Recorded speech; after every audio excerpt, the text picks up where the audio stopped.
Non, non. La minute franco-allemande présentée par Jean-Cédric et… Anne-Cécile.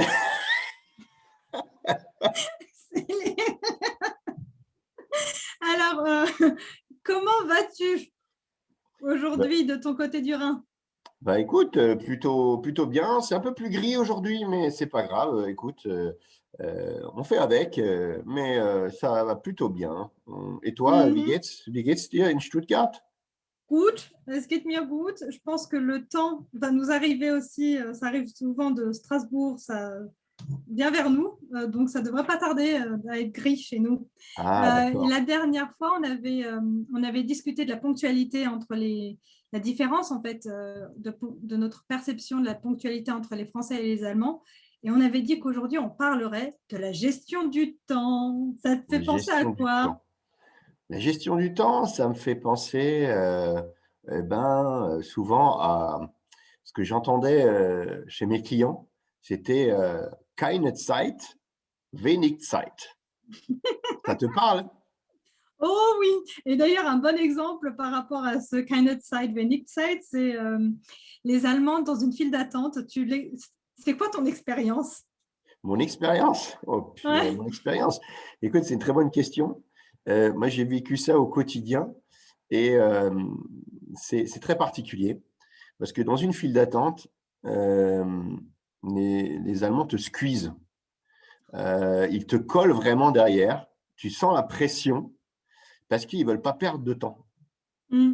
et c'est vraiment quelque chose de très particulier. Voilà, donc Mm. c'est pas très agréable, mais voilà. Si c'est une belle femme qui est derrière, ça va, Ça va.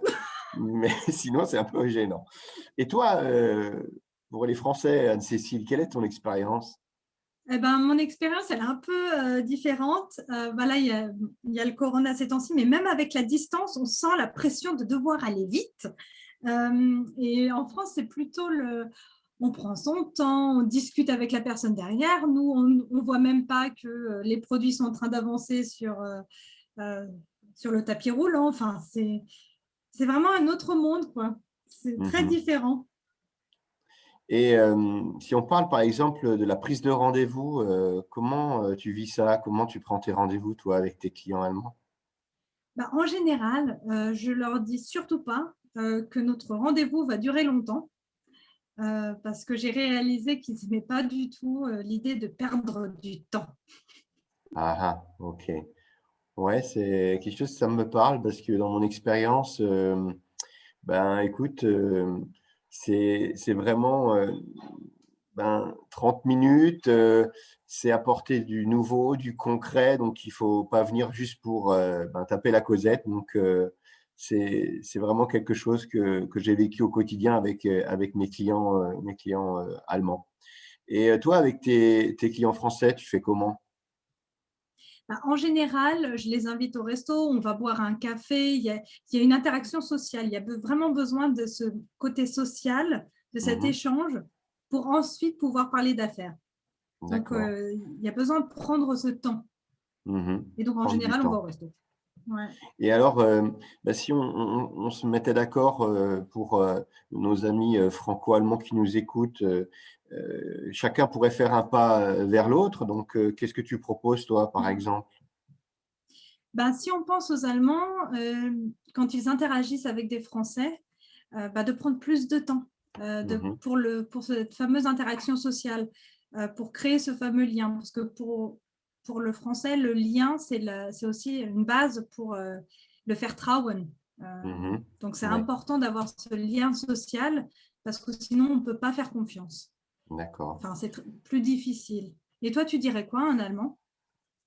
Ben, les Allemands, Un ils aiment Français, bien pardon. quand on est, concis, quand on est assez Oui. concis et précis dans sa façon Mm. de s'exprimer.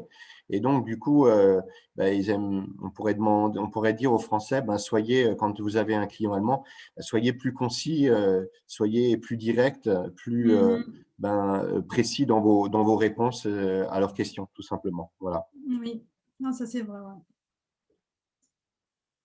Et donc, je pense que l'idée d'accepter nos différences revient en fait à chaque fois. Ah oui, C'est vraiment important.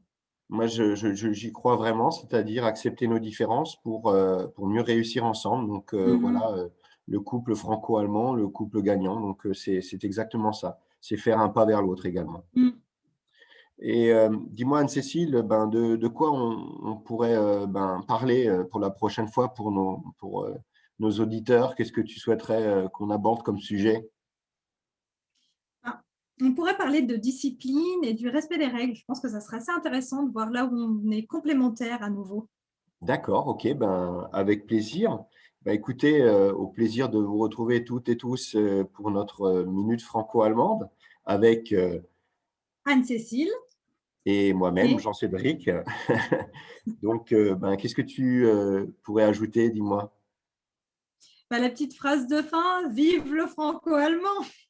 Vive le franco-allemand, exactement. Deutsche Französische Freundschaft. Et comme on dit le dicton, seul on va plus vite. Ensemble, on va plus loin. À la prochaine, tchuss. À la Ciao. prochaine, tchuss!